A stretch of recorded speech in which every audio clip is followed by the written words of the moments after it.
niño pequeño, la mamá, mami, quiero, ya anda, toma, cómprate.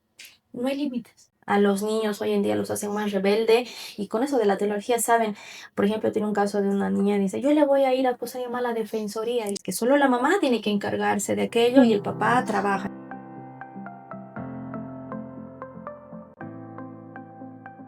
Bienvenidos a un nuevo episodio de Ni Luces ni Sombras.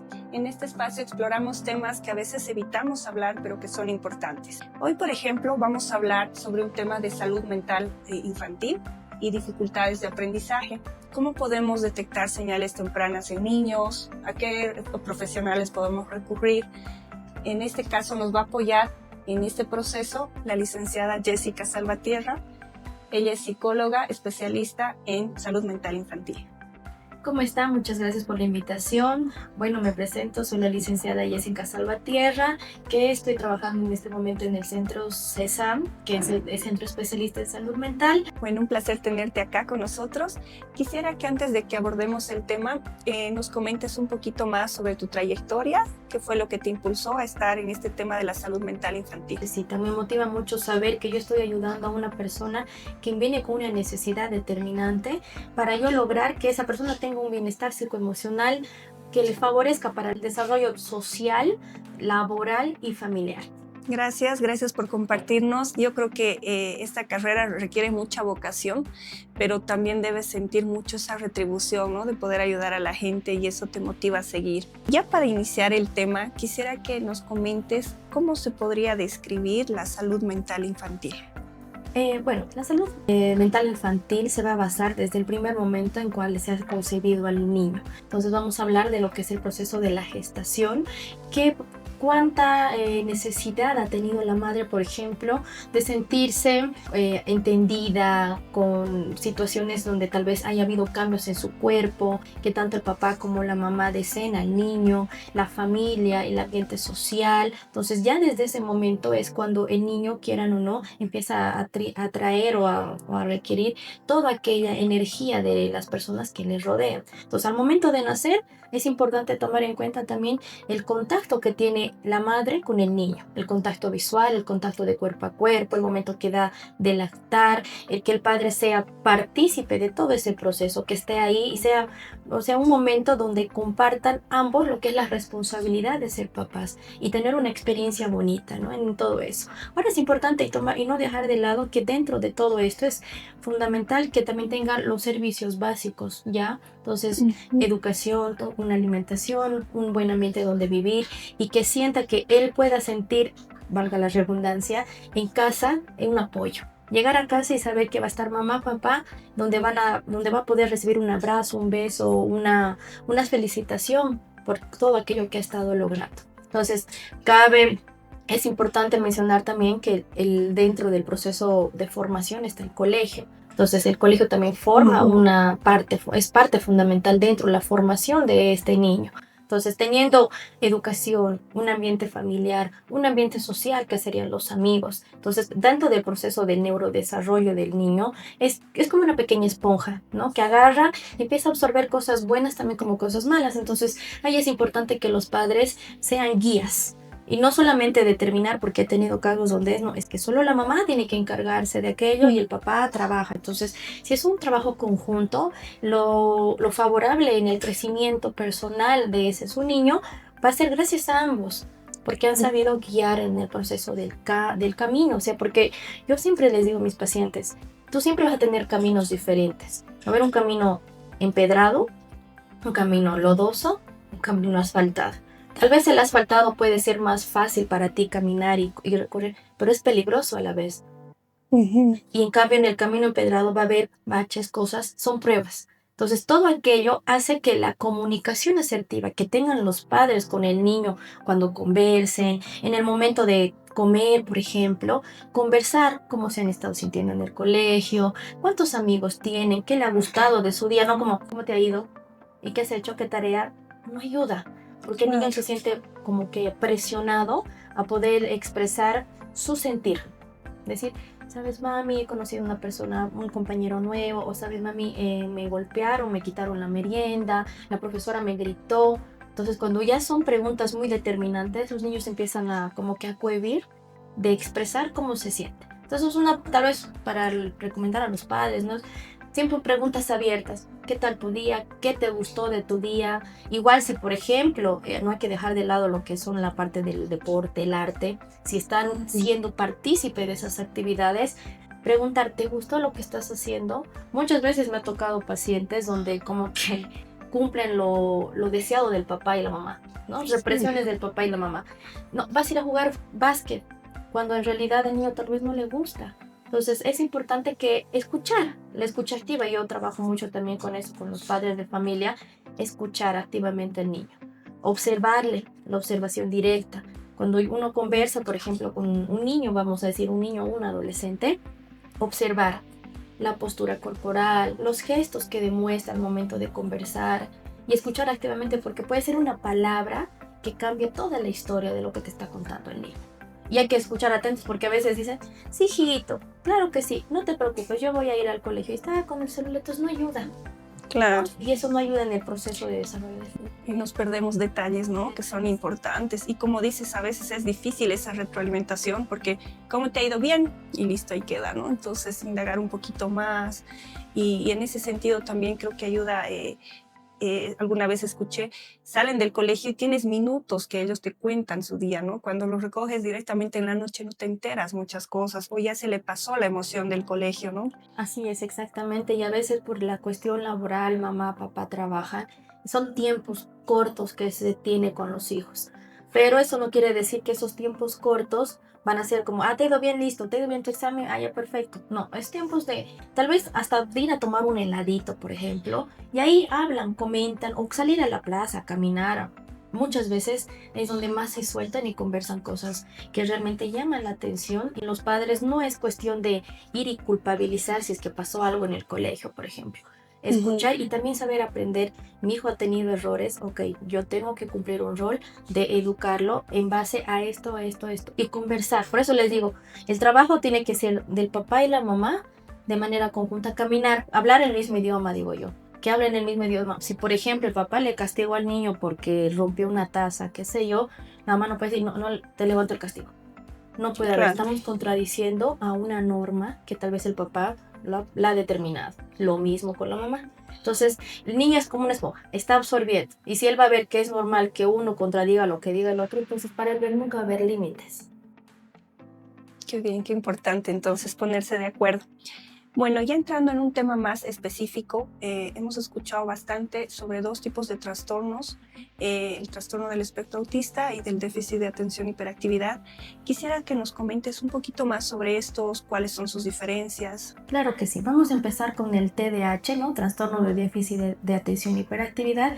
Son tres que se determinan en trastorno de déficit de atención y hiperactividad combinado, el inatento y el hiperactivo. Entonces, en el inatento es aquella persona que, por ejemplo, no tiene la concentración focalizada, que se determina, por ejemplo, le podemos dar una tarea y está viendo, pero está pensando en otra cosa, o ve lo que está pasando, volar una mosquita, o que si la araña, y empieza, no se concentra determinadamente, ¿no? Entonces, el combinado, por ejemplo, es el que tiene ambos. Está corriendo, deja de hacer, camina, corre, está haciendo un poquito y no está comprendiendo. Lo ideal es que se focalice en una tarea en específica. Y el hiperactivo totalmente está en movimiento, no se lo puede tener quieto, entonces hace algo, no, agarra, ve, salta, corre, entonces no hay esa concentración determinada en diferentes tareas. Para cada uno de ellos es importante trabajar, por ejemplo, con lo que es la terapia cognitivo-conductual, que es muy favorable para todo el proceso terapéutico. Cabe recalcar que también es un trabajo conjunto, por ejemplo, con el neurólogo y con el psiquiatra, porque dependiendo la dificultad o el grado de que está el TDAH, se ve necesario si se tiene que medicar. ¿No ve? Entonces, más adelante voy a explicar lo mismo del TEA. Por ejemplo, se puede trabajar tanto el psiquiatra como el psicólogo. El psiquiatra obviamente va a trabajar con medicación si es necesario, y el psicólogo puede trabajar con economía de fichas, un cronograma de actividades ya determinada, que el niño sea partícipe de esas actividades que él desea realizar, porque hay que tomar en cuenta que la motivación es importante dentro de todo aquello. Entonces, que él se motive, que sea responsable, que también maneje sus emociones al momento de trabajar con aquello, porque puede ser que emocionalmente eso afecte. Y al afectarle en tomar una decisión que, por ejemplo, el papá le imponga, el niño se va a sentir muy retraído en poder expresar lo que siente y lo que piensa. Entonces, esa sería una manera de trabajar. Entonces, con la economía de fichas, entonces agarra y hacer tareas determinadas que pueden utilizar, por ejemplo, en la casa, que el papá le ponga, bueno, tales días haces esto, esto, ir cambiando. Porque lo que es ser muy monótono aburre a esos niños. Tratar de cambiar, por lo menos yo siempre les digo a los padres de familia que trabajen una semana con unas actividades, otras semanas con otras actividades, pero que el niño sea partícipe. Ahora, para esos niños también es importante tomar en cuenta el hecho de realizar actividades deportivas. Entonces, como tienen sobrecarga de energía, agarrar y, qué sé yo, decir, bueno, ¿te parece que, obvio, hay que preguntar qué quiere hacer, no imponer, porque si le va a imponer, nunca se va a sentir a gusto. Claro. Entonces, por ejemplo, un deporte, ir a clases de arte, de danza, y él se va a nutrir. Se va a nutrir. No quiere decir que estos niños no tengan la capacidad de coeficiente intelectual de poder entender algo o analizar o recabar información. Claro que no. Esos niños entienden. Su coeficiente intelectual es normal. No quiere decir que es una persona que no comprenda. Entonces, solamente que hay mucha sobreenergía y hay que saber controlar aquello. Las actividades le ayudan mucho, ¿no? Entonces, hay que tomar en cuenta para los padres de familia, ¿no? Que tomen actividades, escuchen también a sus hijos, tomar en cuenta el hecho de brindarles un poquito de atención, tener mucha paciencia. Porque es un caos cuando uno ya se entera, ¿no? Les da el diagnóstico que es un niño que tiene TDAH, los papás dicen, no, ¿ya qué voy a hacer?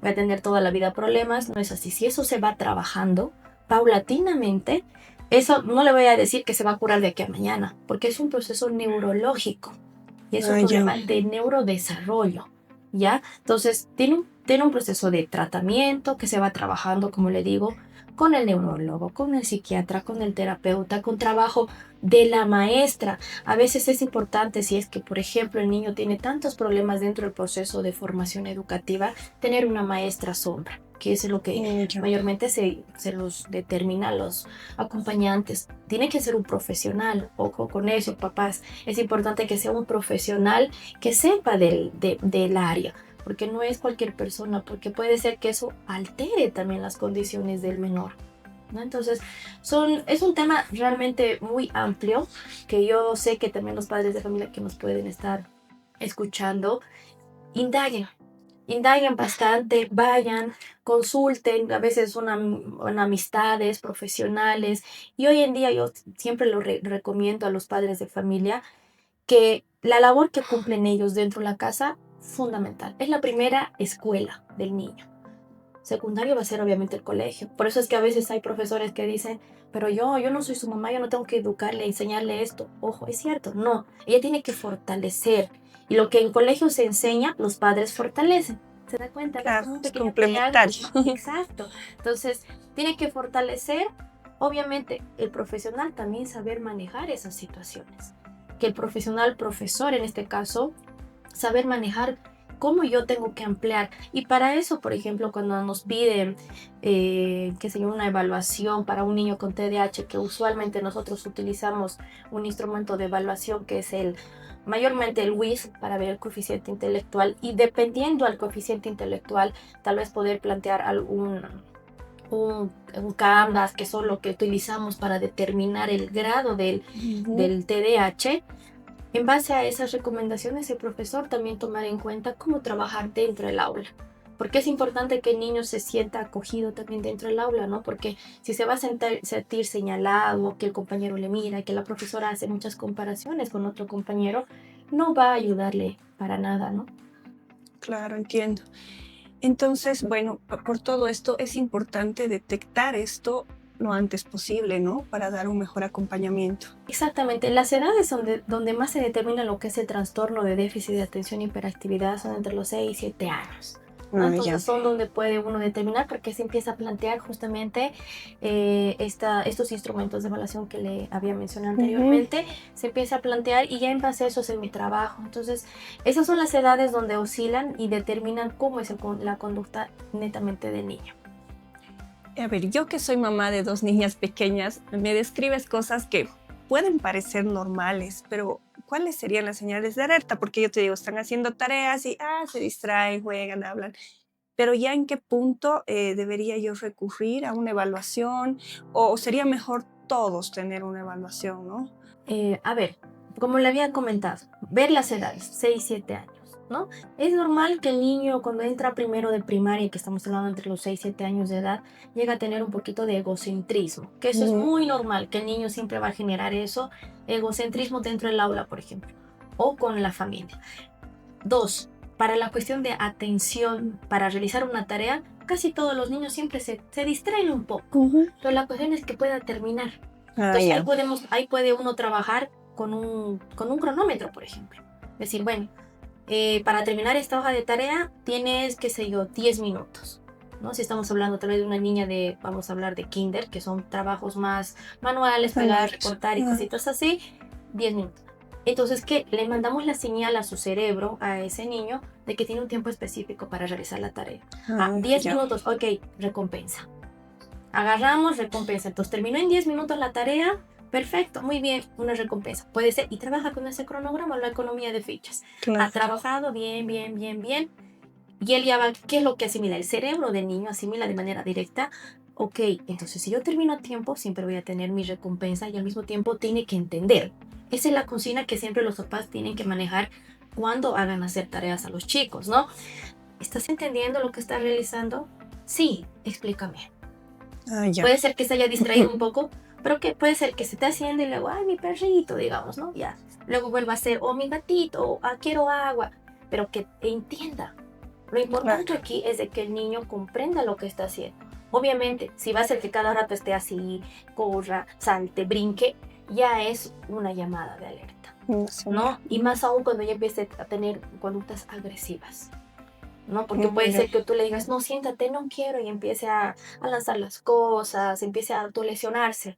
Hay niños donde, cuando, por ejemplo, no logran hacer algo, empiezan y se empiezan a golpear, o rompen el lápiz y se pinchan, o sea, hace mucho el temperamento del niño. Obviamente hay que tomar en cuenta que en este proceso se está formando la personalidad del niño, se forma casi hasta los 15 años la personalidad.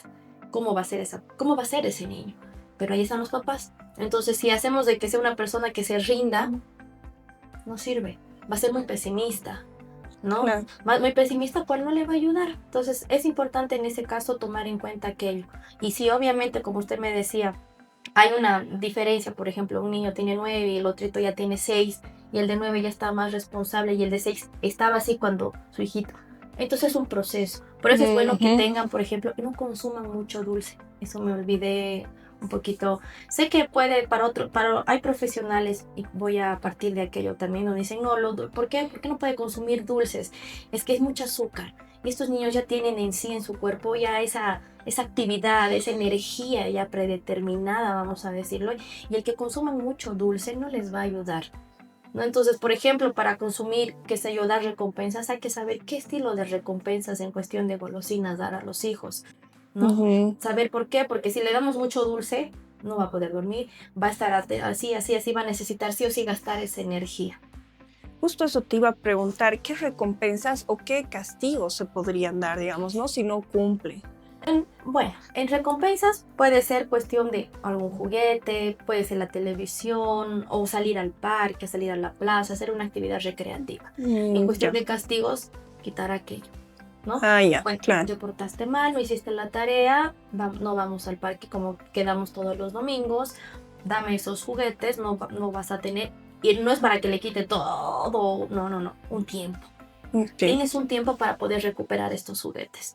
Te vas a comportar bien, proponerse el niño que esté predispuesto a mejorar por él. No porque lo diga usted, lo diga su papá, lo diga, no, porque él quiere. Y así vamos a trabajar la autonomía con él y va a ser mucho más fácil que él diga, debo portarme bien porque yo tengo que estar bien. Entonces, va a ir portándose bien y usted va a ir devolviendo aquello que le ha ido, como yo digo, decomisando. Claro, sí, porque muchas veces ese es el dilema, ¿no? ¿Qué hacemos? ¿No cumplió? ¿Y ahora qué hago? ¿Qué tipo de castigos? Porque el darle chicotazos o cosas así, por ejemplo, lo hace más rebelde. a los niños hoy en día los hacen más rebelde, y con eso de la tecnología saben, por ejemplo, tiene un caso de una niña, dice, yo le voy a ir a acusar a la defensoría, y Sí. ¿cuántos? Tenía 7, 8 años la niña, y yo era de, ¿y de cómo sabes aquello? Porque la profe nos habla. Ok, está bien, los profesores están para que un poquito los niños sepan de la cuestión de qué es lo que les respalda a ellos como niños, ¿no? Pero no me parece. Se da cuenta, ella es una amenaza. Y hay que tener cuidado, ¿no? Ojo con eso, que si uno no tome en cuenta la importancia de saber criar a los hijos, pueden despertar, por ejemplo, hay uno que es el síndrome del emperador. Es algo muy nuevo que se ha estado dando en todo lado, que es cuando el niño no tiene límites, o sea, y el niño, ya estando adolescente, agarra, puede golpear a los papás, no hay respeto ni hacia los padres ni hacia las personas mayores, entonces ya tienen actitudes de ser muy prepotentes, agresivos, nunca están felices, y solo saben, dame, dame. Ojo con eso. ¿Qué es lo que pasa en ese momento? Por ejemplo, es cuando un niño pequeño, la mamá, mami, quiero, ya anda, toma, cómprate. No hay límites. Ya quiere decir, toma, toma, toma. Entonces es un agujero, yo siempre digo un agujero como del topo que nunca se va a terminar. Claro. Va a seguir y va a ser imposible que se termine. Entonces ahí hay que poner como que un alto. Y ese alto tienen que poner los papás. Nada más que los padres de familia, nada más. Claro, y ahí es donde empieza también la frustración, porque ya en la vida real no siempre vas a poder tener lo que quieres, ¿no? Entonces sales al mundo como desprotegido, digamos. Ahora, en este caso, volviendo al tema, una vez que se hace el diagnóstico como tal, con las pruebas que nos decías, lo importante es comunicar al colegio, a sus profesores, para hacer un trabajo conjunto, ¿no? Claro que sí, cuando el profesional psicólogo realiza la evaluación correspondiente, en sus recomendaciones, ahí están, ¿no? Recomendaciones para el colegio, para los padres de familia y para la parte social.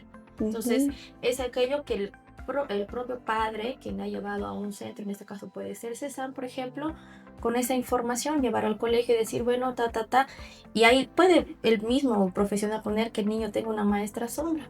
Entonces la maestra sombra, el papá es el que tiene que conseguir, tal vez es una inversión, padres de familia es una inversión, pero siempre va a ser para el bienestar del hijo, porque en realidad si ustedes lo van a dejar suelto, va a ser triste sabiendo que ha tenido el apoyo de un profesional y por qué los papás lo están soltando. Entonces, si los profesionales están como que bien enfocados en ayudar, también los papás, a pesar de que trabajen, puede ser que tengan un trabajo cansador, pero darle ese tiempito ya cuando el niño va creciendo, porque no toda la vida es niño, van a ver los cambios. Y es tan lindo escuchar cuando un hijo te dice, gracias por ayudarme. Te amo, gracias porque has hecho por mí esto, gracias. Es tan lindo, es más recompensable que te paguen. Claro. Que a veces muchos papás que dicen, no, es que trabajo por darle todo lo material a mi hijo y están descuidando lo más importante, ¿no? Lo emocional. Exactamente, es cierto, tan imprescindible. Ahora, para hablar del caso de TEA, por ejemplo, del trastorno espectro autista, ese no tiene vamos a decir, va a haber cambios, sí, necesariamente sí tiene que ser medicado, porque estamos hablando de una persona que, por ejemplo, es tan importante trabajar el espejo, tanto con trastorno de déficit de atención como también con los niños con TEA, porque los niños con TEA no se reconocen. Los niños de espectro autista no logran reconocerse cuando se miran al espejo. Reconocen, qué sé yo, a la mamá si está ahí atrás. A mi mamá, pero ¿y él o ella? Entonces hay que trabajar mucho aquello, el reconocimiento personal, el que diga, agarre, porque hay muchos niños, ese es, por ejemplo, Carlos, no va a decir ese soy yo, cuando son chiquitos. Para los niños con TEA, por ejemplo, a ellos ya a partir de los 3 años ya se determina. Y a veces hay uno que a partir desde el nacimiento ya. ¿Por qué? Cuando es en el grado 3, que es el más fuerte, cuando el niño no tiene mirada. O sea, no, porque los bebés usualmente uno les mira y él mira. Claro. Esos bebés no. Mayormente no tienen la mirada conectiva con la mamá. Y suelen no sentirse como que identificados en el ambiente. Entonces, para eso es importante, por ejemplo, sí o sí que esté el neurólogo, el psiquiatra, en ese momento, si es que vaya al colegio, una maestra sombra que sepa trabajar con niños con esas dificultades, que tenga un apoyo fuera, aparte también del colegio. Yo parto mucho de aquello que a veces en los colegios quieren integrar, ¿no? Una integración. Es bueno, pero también hay que tomar en cuenta que el maestro que va a recibir un niño con TEA tiene que ser capacitado, tiene que saber manejar a aquel niño, porque pueden ser muy violentos. Hay niños que tienen autismo que son tan agresivos que empiezan a esconderse debajo de la mesa, empiezan a golpearse o al golpear al compañero, y son cosas que a veces los papás les sorprende y dicen, ¿y por qué la maestra no hace algo? Entonces, si queremos hacer una integración, incluirlos en un proceso de aprendizaje, vamos a decirlo común, hay que saber también que la maestra va a tener un trabajo un poquito más arduo con aquello. Pero hay centros donde sí se puede trabajar con ellos, donde van a poder relacionarse con otros niños, ¿no? Que hay un apoyo constante, que eso les va a ayudar bastante. Porque, por ejemplo, para evaluar a los niños con TEA, se utiliza el A2 y el ADIR, mayormente, y lo que es caras. Entonces, son esos test que mayormente se utilizan para poder determinar y tener, obviamente, un diagnóstico y ver el grado de dificultad. Ya, perfecto. Es complicado, ¿no? Como dices, incluirlos, porque a veces hay una profesora y hay 20 niños. No solo afecta a la profesora, sino también a sus compañeros. Entonces, en este caso, si son ya grados muy altos, como dices, tal vez una educación más personalizada o centros especializados, ¿no? Exactamente, centros especializados. Es importante que busquen los padres de familia, Ujú. ¿no? Porque una cosa es que uno vaya y trabaje a una psicóloga con una evaluación. Ok, eso es una evaluación, pero en un centro es donde va a haber otros niños para poder socializar. Porque a veces los niños con TEA, por ejemplo, se les es difícil socializar. Se les es difícil tener una conversación, poder hablar de algún tema, expresar sus emociones. Mayormente se les hace muy como, como que, no sé si es riesgoso decirlo, de decir cómo se sienten. Obviamente hay también retrasos en el habla, en lo que es la Claro. parte de motricidad fina, motricidad gruesa, hay que tomar en cuenta aquello, hay que observar, como les digo, padres de familia, hay que observar netamente a los niños en todo aspecto. Desde el primer momento en que empiezan a gatear, a balbucear, cositas así, y obviamente el pediatra, ¿no? No me olvido del profesional pediatra, que es Claro. fundamental porque ellos en sus chequeos, en sus controlcitos, ellos son quienes, no, sería bueno, y un buen pediatra siempre te va a aconsejar que vayas con otro profesional para que puedas ayudar a tu hijo, ¿no? En este caso. Wow, qué interesante. Creo que es un tema donde hay mucho por profundizar. Yo creo que vamos a ir escuchando las consultas de la gente, tal vez, para programar una siguiente entrevista más específica. Pero sí quisiera que tal vez puedas dar un mensaje a los papás que recientemente han recibido un diagnóstico de estos con sus niños y están asustados, están con incertidumbre. ¿Qué les podrías decir? Bueno, queridos padres de familia que me están escuchando, les invito a que no se ahoguen en un vaso de agua. Hay solución. El acompañamiento de un profesional, el acompañamiento de ustedes como papás, de su ambiente social, de su familia, va a ayudar mucho a que el niño que tenga diagnóstico, sea de TEA o de TDAH, pueda sentirse fortalecido para trabajar en las dificultades que se han encontrado. Es importante que ustedes también no pierdan de vista tener los controles correspondientes con su pediatra, trabajar con un psicólogo que le va a ayudar bastante a ustedes también en la guía de poder facilitarles diferentes estrategias, herramientas que pueden utilizar en casa, cual ya habíamos dado anteriormente mencionado, para que ustedes puedan sentirse realmente tranquilos de que el trabajo que están realizando con sus hijos va a ser favorable de que a un futuro. Bueno, gracias por esta información. Creo que hay mucho por procesar, por analizar, pero es importante ver que siempre se puede pedir ayuda, que hay gente especializada como tú. En este caso, para los papás que quieran profundizar o coordinar una sesión contigo, ¿dónde te podrían encontrar? Bueno, me pueden encontrar en el Centro de Especialistas de Salud Mental CESAM, ahí con el nombre de Jessica Salvatierra, la licenciada. Entonces pueden agendar y con todo gusto estamos para colaborar porque tenemos un ambiente de profesionales, excelentes profesionales, que estamos brindando realmente una ayuda, creo que favorable, y siempre cumpliendo a las necesidades de la población. Gracias.